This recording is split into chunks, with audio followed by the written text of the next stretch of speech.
और ये महीना हमारे दरमियान से इस तरह से गुजर गया जैसे शाम को बिस्तर पर लेटते हैं और रात गुजर गई।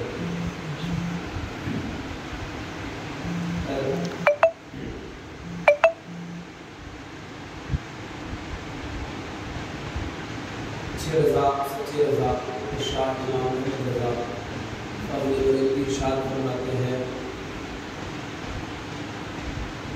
सुबह तैबा में भी बढ़ता है बड़ा नूर का, सुबह तैबा में भी बढ़ता है बड़ा नूर का, सबका लेने नूर का आया है तारा नूर का, सबका लेने नूर का आया है तारा नूर का। फरमाते मैं गदा तू बादशाह, मैं गदा तू बादशाह भर दे प्याला नूर का, नूर दिल गुना तेरा दे डाल सबका नूर का। आगे फरमाते या रसूल अल्लाह तेरी नस्ले पाक में है बच्चा बच्चा नूर का, तेरी नस्ले पाक में है बच्चा बच्चा नूर का, तू है ऐने नूर तेरा सब घराना नूर का, तू है ऐने नूर तेरा सब घराना नूर का। ये नूर का जितना घराना है वो सब नूर ही, क्योंकि दुनिया में जितने फकीह, जितने मुहद्दिस, जितने मुफक्किरीन, जितने मुअर्रिखीन हैं, जिन्होंने हुजूर की हदीस मुबारका को पढ़ा और जब पढ़ने के बाद उन्होंने गौर किया तो अपने अपने हिसाब से उसकी तशरीह की, लेकिन उनकी शान ही बढ़ाई है, उस तरह से शान बढ़ाई है कि इस वक्त के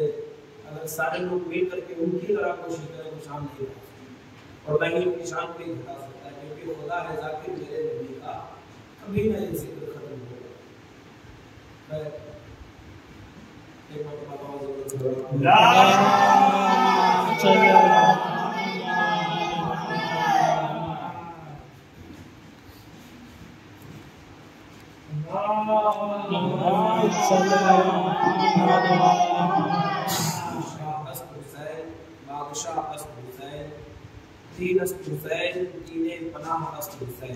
सरदार नदार दस्त दर दस्ते यजीद अक्का के बिनाए ला इलाहा अस्त हुसैन।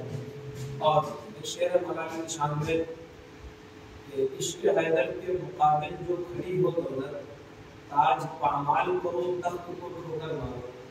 इश्क हैदर के मुकाबिल जो खड़ी हो दौलत, ताज पामाल करो तख्त को ठोकर मारो। और मारिफत ऐसी अता हो के ज़माना बोले, मारिफत ऐसी अता हो के ज़माना बोले, ये है दीवाने हैदर इसे पत्थर ना। ज़मीन हक पे हसद से शगाफ न करिए, अमल को हुक्म खुदा के खिलाफ मत करिए। ज़मीन हक पे हसद से शगाफ मत करिए, अमल को हुक्म खुदा के खिलाफ मत करिए। और अली का हुफ्ज़ मिला है अगर विरासत में तो घर है काबा अली का, तवाफ मत करिए। घर है काबा अली का, तवाफ मत करिए। सामईन मैंने रसूलुल्लाह के बाद एक आयत मुबारका आप सामईन के सामने तिलावत की। परवरदिगार आलम कुरान पाक में इरशाद फरमाता है, या अय्युहल्लज़ीना आमनू इस्तईनु बिस्सब्रि वस्सलाह। सबसे अव्वल बात को अल्लाह तआला ने एक कैद लगा दी, अल्लाह रब्बुल इज्जत ने परवरदिगार आलम ने कैद लगा दी। बहुत सारे लोग कहते हैं कि इनसे मदद नहीं मांगनी चाहिए, उनसे मदद नहीं मांगनी चाहिए, और ये सवाल वो लोग उठाते हैं जिनका जिक्र अल्लाह ने किया ही नहीं। अल्लाह ने क्या कहा, या अय्युहल्लज़ीना आमनू, ऐ वो लोग जो ईमान ले आए, यानी ऐ ईमान वालों। अल्लाह तआला हुक्म दे रहा है ईमान वालों। पहली बात तो गैर ईमान को उसने अलग कर दिया। अब अगर कोई कहता है कि किसी से हमें मदद नहीं तलब करनी चाहिए, किसी से हमें इस्तिआनत नहीं तलब करनी चाहिए, तो पहले ही देख लीजिए अल्लाह ने उसे किस लिस्ट में रखा है। अल्लाह कह रहे हैं, या अय्युहल्लज़ीना आमनू इस्तईनु बिस्सब्रि वस्सलाह, ऐ ईमान वालों तुम मदद तलब करो सब्र से और नमाज से। सब्र अल्लाह नहीं है, नमाज अल्लाह नहीं है, लेकिन अल्लाह ये हुक्म दे रहा है कि ऐ ईमान वालों तुम मदद तलाश करो सब्र से और नमाज से। यानी जब तुमको जरूरत पड़े, तुम किसी मामले में कमजोर हो जाओ, किसी मामले में तुम गमगीन हो जाओ, तो सब्र करो, सब्र का दामन थामो, यानी सब्र से मदद तलब करो। ये अल्लाह कह रहा है कि सब्र से मदद करो, और मदद सब्र अल्लाह नहीं है, सब्र गैरुल्लाह है। तो ये पता चला कि अल्लाह से मदद मांगना जायज है। अव्वल बात तो ये है कि अल्लाह कह रहा है ऐ ईमान वालों, ऐ वो लोग जो ईमान ले आए, जो ईमान ले आए, अल्लाह उनको हुक्म दे रहा है। अब अगर कोई कहता है कि किसी से मदद नहीं तलब करनी चाहिए, किसी को अपना पेशवा नहीं बनाना चाहिए, हम किसी से मदद नहीं मांगते हैं, हम नबी को वालिद को मुख्तार नहीं मांगते हैं, तो हम उनसे बहस ही ना करें, क्योंकि अल्लाह ने पहले ही उनको ईमान की लिस्ट से खारिज कर चुका है। फिर अल्लाह ने इरशाद फरमाया और नमाज के जरिए मदद करो, इस ताइब सभी को सलाम अल्लाह को हुक्म दे रहा है। कुरान पाक में जितनी भी चीजें हैं, हर चीज में अल्लाह ताला अपने बंदों के लिए हाकिम है,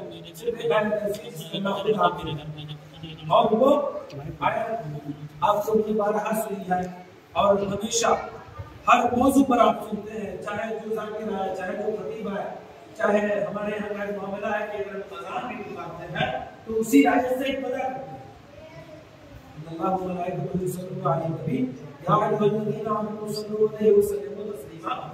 इसमें भी अल्लाह ने कैद लगा दी है। अगर कोई कहता है कि हम दुरूद नहीं पढ़ते हैं, हम खड़े होकर के सलाम नहीं पढ़ते हैं, हम काबे के बदरूद पे करोड़ों दुरूद नहीं पढ़ते हैं, तो उस पर भी अल्लाह ने कैद लगा दी है।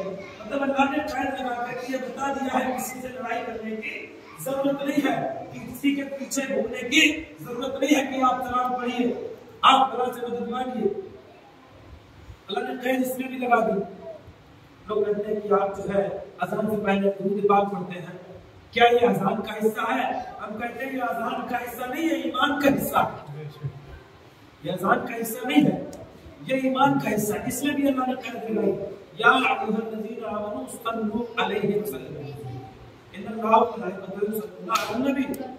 बेशक अल्लाह और उसके फरिश्ते, यानी अल्लाह खुद अमल कर रहा है इसमें, इन्नल्लाहा व मलाइकतुहु, बेशक अल्लाह और उसके फरिश्ते युसल्लूना अलन नबी, दो सलाम भेजते हैं उस गैर बताने वाले नबी पर, उस अज़मत वाले नबी पर। या अय्युहल्लज़ीना आमनू, अब अल्लाह हुक्म दे रहे हैं, पहले अल्लाह खुद कर रहा है, फिर उसके फरिश्ते कर रहे हैं, फिर वो बाद में लोगों को हुक्म दे रहा है, लोगों ऐ लोगों जो ईमान ले, अब लोग जो ईमान ले रहे, इनकार करना और न पढ़ना, इन दोनों चीजों में फर्क है। मिसाल के तौर पर हम नमाज छोड़ देते हैं, हम गुनाहगार होंगे, हम रोजा छोड़ देते हैं, हम गुनाहगार होंगे, हम साहिब इस्तिताअत हैं ज़कात अदा न करें, हम गुनाहगार होंगे, हम साहिब इस्तिताअत हैं हज करने न जाए, हम गुनाहगार होंगे। लेकिन अगर हम नमाज, रोजा, हज और ज़कात का इनकार कर दें, हम काफिर हो जाएंगे। इनकार अलग चीज है, ना करना अलग चीज है। इसी तरह अगर कोई सलाम नहीं पढ़ता है वो काफिर नहीं है, लेकिन अगर कोई इनकार कर देता है तो वो मुमिन भी नहीं। अल्लाह ने कैद लगा दी, या अय्युहल्लज़ीना आमनू सल्लू अलैहि व सल्लिमू। ऐ वो लोग जो ईमान ले आए, तो पता चला कि अल्लाह हुक्म सिर्फ ईमान वालों को दे रहा है। वो लोग जो ईमान ले आए, इसमें भी अल्लाह ने कैद लगा दी। सवाल करते हैं कि जो है आप अज़ान शुरू करते हो तो अल्लाह अकबर से अज़ान शुरू करनी चाहिए या बिस्मिल्लाह पढ़ के अज़ान शुरू करनी चाहिए। जहाँ भी देखो पहले आप दुरूद शरीफ पढ़ते हो, तकबीर पढ़ते हो, मस्जिद में तो दुरूद शरीफ पढ़ते हो, कब्र में मस्जिद को उतारते हो, दुरूद पाक पढ़ते हो। तो मैं बताना ये चाहता हूँ दुरूद पाक जो है, ये सलाम और ये दुरूद, ये तमाम सारी चीजें ये उन चीजों का हिस्सा नहीं है बल्कि ईमान का हिस्सा है, क्योंकि अल्लाह खुद आतिफ भी है और आमिल भी है। लेकिन यहाँ पर जो मैंने उसमें सुखम आयत बनाई है, अल्लाह कह रहा है लोगों, ऐ ईमान वालों, तुम मदद तलब करो सब्र के जरिए और नमाज के जरिए। और अल्लाह जो है, सब्र जो है अल्लाह नहीं है, नमाज जो है अल्लाह नहीं है। अब गौर करने का मकाम यह है कि अल्लाह ने हमें हुक्म दिया है उस चीज पर, उस चीज से मदद मांगने के लिए जिस चीज जो गैरुल्लाह, नमाज भी गैरुल्लाह अल्लाह नहीं है, सब्र भी गैरुल्लाह अल्लाह नहीं है। और इस चीज का हुक्म वारिद हुआ है कुरान में, इस चीज का हुक्म नाफिज हुआ है कुरान में। यानी जो चीज कुरान कह रही है आप उस पर अमल कर रहे हो, और ये नहीं देख रहे हो कि जो साहिबे कुरान कह रहा है। जो चीज कुरान कह रही है आप उस पर अमल करते हो। कुरान ने कहा नमाज कायम करो, ज़कात अदा करो। आप नमाज कायम करते हो, ज़कात अदा करते हो। आप ये देख रहे हो कि कुरान का ये हुक्म है कि हर हाल में नमाज कायम करनी है, लेकिन आप ये नहीं देख रहे हो कि साहिब कुरान क्या कर रहा है। अगर साहिब कुरान ना होता तो ये कुरान ना होती। मैंने भी पिछले जुमा को मस्जिद में एक जुमला कहा था कि अगर किसी के अंदर हिम्मत है तो सिर्फ कुरान पाक का एक जुमला, एक अंक, एक बुंदी, एक पॉइंट तब्दील कर देते। किसी के अंदर हिम्मत नहीं है कि वो कलाम पाक के किसी एक लफ्ज को तब्दील कर दे, इसलिए क्योंकि वो रसूलुल्लाह पर नाजिल हुआ है। अब अगर कोई कलाम पाक में नुक्ताचीनी करता है, कलाम पाक में उल्टी सीधी बातें करता है, या रसूलुल्लाह पर नाजिल शुदा कुरान अगर उसमें तब्दीली करने की कोशिश करता है तो वो ईमान से खारिज हो जाता है। और अगर कोई साहिब कुरान में तब्दीली करने की कोशिश करता है वो क्या मोमिन रह जाएगा? सिर्फ गौर करने की बात है। यानी जो चीज रसूलुल्लाह पर नाजिल हुई, अगर रसूल ना होते तो कुरान ना होता, अगर रसूल ना होते तो कुरान ना होता। और कुरान के जरिए हम लोगों को हिदायत मिली है, क्योंकि अल्लाह ने कहा भी है हुदन लिलमुत्तक़ीन, ये कुरान जो है मुत्तक़ियों के लिए हिदायत है। और मुत्तक़ी का असल तर्जुमा ये होता है कि जो अल्लाह से डरते हैं, जो परवरदिगार आलम से असल में डरते हैं, वही मुत्तक़ीन की लिस्ट में आते हैं। ये उनके लिए हिदायत है। तो ये जब कुरान हमारे लिए हिदायत है और ये नाज़िल हुआ है नबी पर, हम नबी पर नाज़िल शुदा कुरान में अगर जो है नुक्ताचीनी करें तो ईमान से खारिज हो जाते हैं। और अगर रसूलुल्लाह की आंख पर, उनकी नजर पर नुक्ताचीनी करें तो क्या हम साहिब ईमान रह जाएंगे? क्या हमारे पीछे नमाज होगी? हम चाहे जितनी बड़ी जो है, जो रसूलुल्लाह की आंख को तकलीफ पहुंचाए, हम उनको पेशवा माने, हम मोमिन रह जाएंगे? बताने का सिर्फ मकसद यही है कि जो चीज परवरदिगार आलम ने हुक्म दिया है उसको हमें हर हाल में करना है।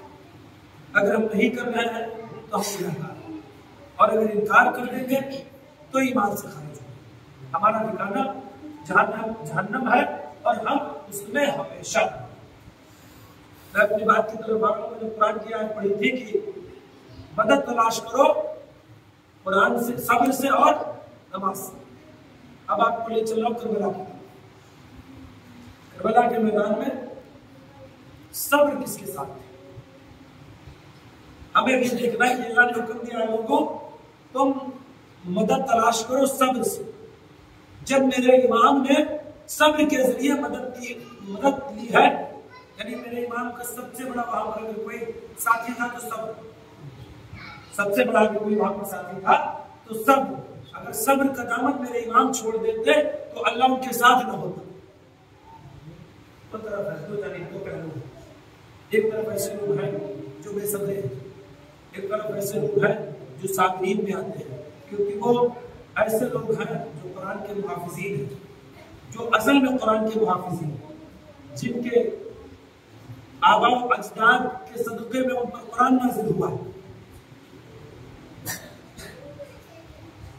अब इमाम अलैहिस्सलाम सब्र का दामन थामे हुए हैं और अल्लाह ने हुक्म फरमाया है इन्नल्लाह मअस-साबिरीन, बेशक अल्लाह सब्र करने वालों के साथ है। परवरदिगार आलम जो है वो सब्र करने वालों के साथ है। तो अब हमें देखना ये है कि मदद किससे मिलती है और अल्लाह किसके साथ है।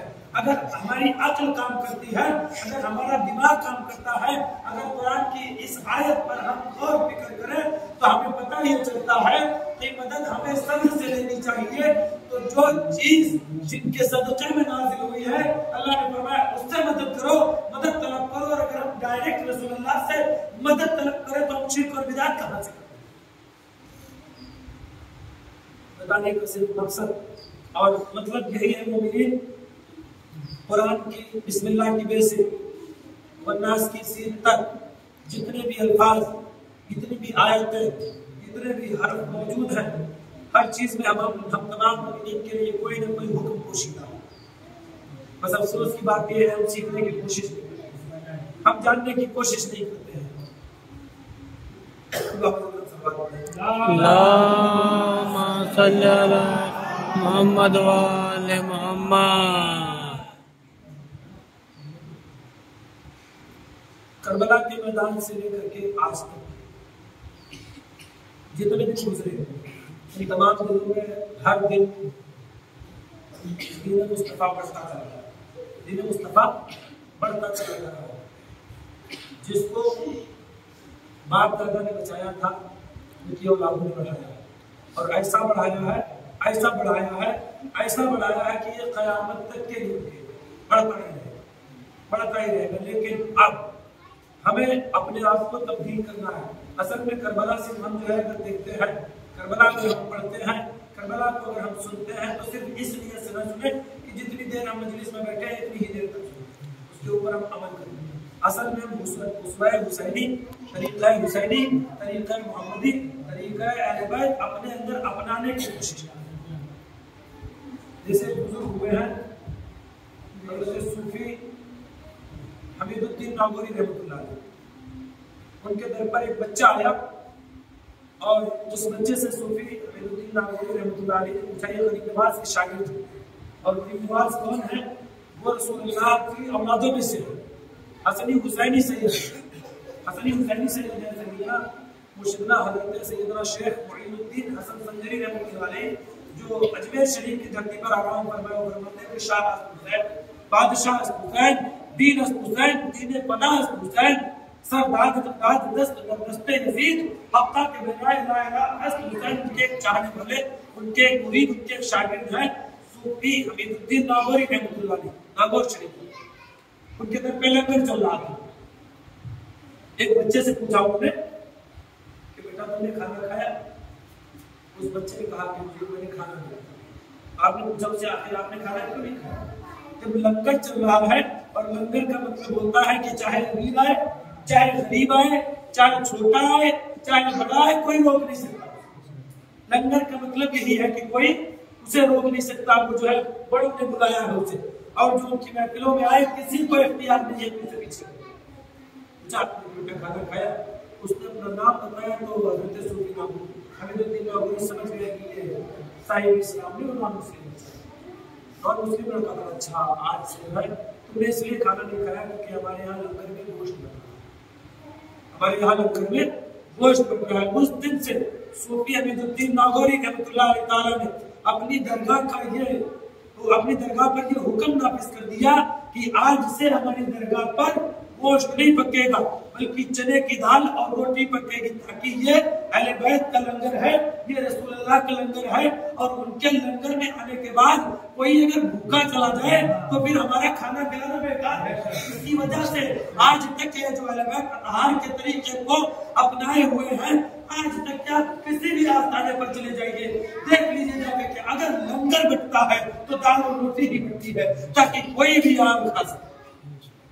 उन्होंने ये लंगर खिला करके बता दिया कि इमाम अली मकाम के नाम पर उनकी मजलिस में अगर कोई भी आ जाए तो छोटा बड़ा नहीं, उनका खादिम है, उनका चाहने वाला है, उनका मुरीद है। तो पता ये चला कि उन्होंने साबित कर दिया कि कौम से कोई भी हो उसे खाना, मजहब उसका चाहे जो हो उसे पानी पिलाओ, दीन उसका चाहे जो हो उसकी इज्जत। ये हुक्म ये साबित कर दिया सूफी ने। यानी जब शागिर्दों का ये आलम है तो असातिज़ा का आलम क्या होगा, और जब असातिज़ा का आलम ये है तो उनके आबा और अजदाद का। आप लोगों ने तारीखें पढ़ी, मुझसे बेहतर जानते हैं। खैर, आज की 20वीं की मजलिस मैंने बच्चों की जानिब से है, मेरे हिसाब से जहाँ तक मुझे इल्म है, कम से कम इन बच्चों के अंदर अल्लाह ने ये अक्ल बख्शी के एक मजलिस का इजाज़त हो सकता है। इस मजलिस में जो मैं बयान कर रहा हूँ अल्लाह किसी एक शख्स को अमल करने की ताकत है, तो मेरी भी दुनिया कामयाब और आप सबकी भी दुनिया। ये जो बच्चों ने मजलिस मुनक़्क़िद की है, बच्चों ने जो नया तरीका अपनाया है, जो ये चीज़ ईजाद की है, दुआ करता हूँ कि परवरदिगार आलम अपने नबी पाक सल्लल्लाहु अलैहि वसल्लम के उन बच्चों की उम्रों में इजाफा फरमाए, और जितने भी लोग उनका साथ दे रहे हैं वो दिन ब दिन तरक्की करते चले। आज इमाम के 20वीं की मजलिस और 30 चांद भी है, आज 30 मुहर्रम ही है, वरना आज पहले मुहर्रम कोई ऐसे मामला दिख नहीं रहा कि कल चांद दिख जाए, लेकिन बदली का मौसम भी था। जो तारीख बताते हैं जो लोग हिलाल की तस्दीक करते हैं जो लोग लखनऊ में शिया और अहले सुन्नत के हज़रात, उन लोगों की तरफ से कोई ऐसी जो है हिलाल की तस्दीक नहीं आई है कि आज 30 मुहर्रम है। आज इमाम को इस दुनिया पानी को अलविदा कहेंगे, ज़ाहिरी तौर पर तो वक्त गुजर गया है, लेकिन इस महीने के एतबार से 20 दिन ज़ाहिरी तौर पर सिर्फ जो है, हालांकि वो जिंदा है, उसके लिए कुरान ने हुक्म फरमाया है दूसरे पारे में 5वें पारे में। और कोई इमाम को ये न समझे, बताओ अफसोस की बात है, मैं इसलिए बयान करता हूँ कि कुछ लोग मजलिस में नहीं आते हैं और सवाल बात भी करते हैं कि माइक लगा हुआ, मेरी आवाज़ तक पहुँच रही होगी। वो ऐसे जिंदा है, वो ऐसे जिंदा है, वो ऐसे जिंदा है कि लोगों को जिंदगी बख्शे। वो ऐसे जिंदा है, लोग उनके बारे में मुर्दा होने का गुमान भी न करें। हाँ, लेकिन एक चीज है कि करबला के अंदर जितना जुल्म हुआ है, तारीख में किसी के ऊपर इतना जुल्म,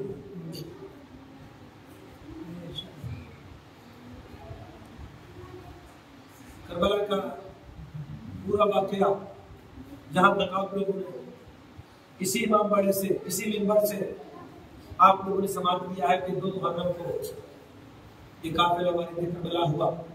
उसके बाद 3 मुहर्रम आई, 4 मुहर्रम आई, 5 मुहर्रम आई।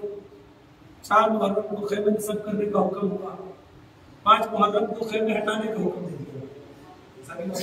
है बताइए, आप तसव्वुर करें से जो है ऐसी जगह पर आप अपने बच्चों को लेके जाएं, आपके साथ में बीवियां हो, आपके साथ में बीमार हो, आप बेरोजगार हो, और आप एक दिन खेमा नस्ब करें, दूसरे दिन उखाड़ने का हुक्म दें, और ऐसे ऐसे लोग उखाड़ने का हुक्म दें कि साथ में हजारों का लश्कर।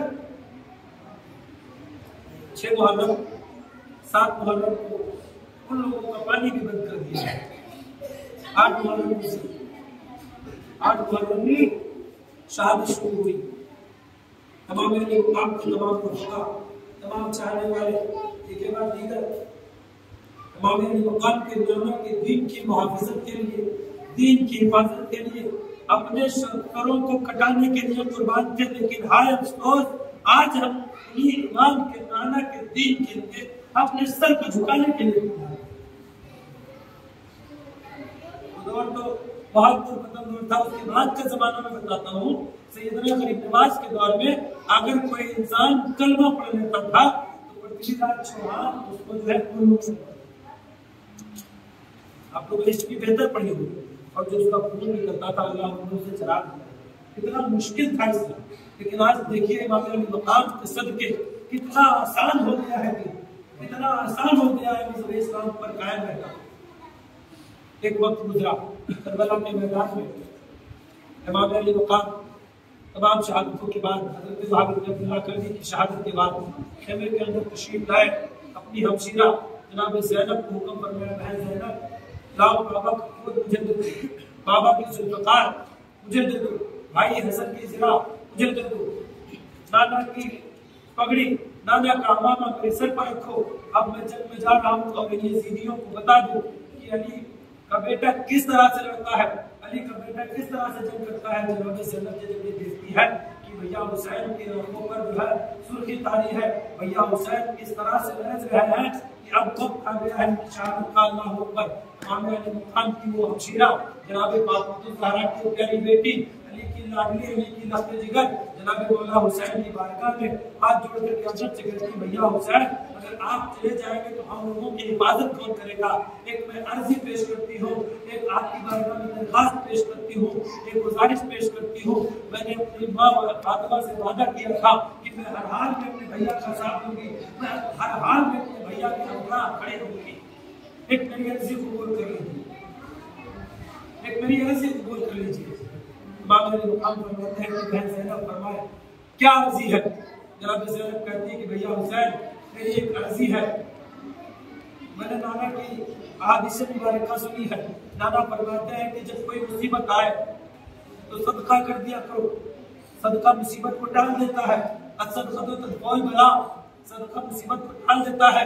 इमाम अली मकाम अपनी बहन ज़ैनब के सर पे हाथ रखते हैं, फरमाते हैं बहन ज़ैनब हाँ हाँ ये बात सही है, नाना का कौल है, नाना की हदीस है। नाना फरमाते हैं कि जब कोई मुसीबत आए तो सदका कर दिया करो, मुसीबत टल जाती है। लेकिन बहन ज़ैनब, आज हमारे पास सदका करने के लिए ना ही खजूरें हैं, ना ही 2 बूंद पानी है, ना ही कोई चीज खाने वाली है, तो हम क्या सदका कर दे। बहन ज़ैनब कहती, भैया हुसैन, आज सदका करने के लिए आपके पास पानी नहीं है, आज सदका करने के लिए आपके पास खजूरें नहीं है, आज सदका करने के लिए आपके पास जरा नहीं है, आज सदका करने के लिए आपके पास दौलत नहीं है। अगर कबूल करें तो ये मेरे 2 लत्ते जिगर है, 2 मेरे नन्हे मुन्ने शहजादे हैं, अगर आप इनको कबूल फरमा ले तो इनको सदका करने के लिए तैयार हूँ। इमाम अली मकाम की तरफ से ये इमाम अली मकाम ने सुना कि मेरी बहन ज़ैनब अपने 2 बेटे और मोहम्मद को पेश कर रही है, नाना के दीन पर कुर्बान करने के लिए सदका कर रही। मेरे इमाम का सर फट गया, इमाम का दिल फट गया, इमाम का जिगर फट गया, कांप उठे इमाम। लेकिन अल्लाह मसलहत रब्बी थी, वो इमाम ने कबूल फरमाया, उन्होंने शहजादों को कबूल किया। वो एक की उम्र फरमाई मौलिकी लिखते हैं कि 6 साल है, एक की उम्र मौलिकी लिखते हैं कि 8 साल है। वो दोनों इमामों को बहन ज़ैनब ने तलवारें दी, नन्ही नन्ही तलवारें हैं, खुद के सरों पर रखे और वो दोनों बेटे अली के लाडले, अली के रखते जिगर, जाफर तैयार के पोते इस तरह से मैदान में आए कि जैसे लगता था जाफर तैयार खुद आ गए हैं, मौला अली खुद आ गए हैं, इमाम अली मकाम खुद आ गए हैं। यजीदियों को, उन जालिमों को इस तरह से निस्तनाबूद कर रहे थे, इस तरह से वासिले जहन्नम कर रहे थे कि करबला के अंदर अली लड़ रहे हैं। जब उन जालिमों ने देखा कि उनकी फौजें शिया को, उन्होंने शहजादे, उन्होंने करबला के बाद उन यजीदियों को निस्तनाबूद कर रहे हैं। यजीदियों में हलचल मच गई। एक यजीदी आगे बढ़ा और उसने अपने लीडर से मशवरा किया कि इन बच्चों को अगर अलग अलग कत्ल किया जाएगा तो किसी के अंदर हिम्मत नहीं है, इन बच्चों को कत्ल कर दिया। अल्लाह अकबर। एक बार इन बच्चों पर हमला किया जाए, वो फौजी ने किया। एक बार भी इन बच्चों पर हमलावर हुई, बच्चों को शहीद कर दिया।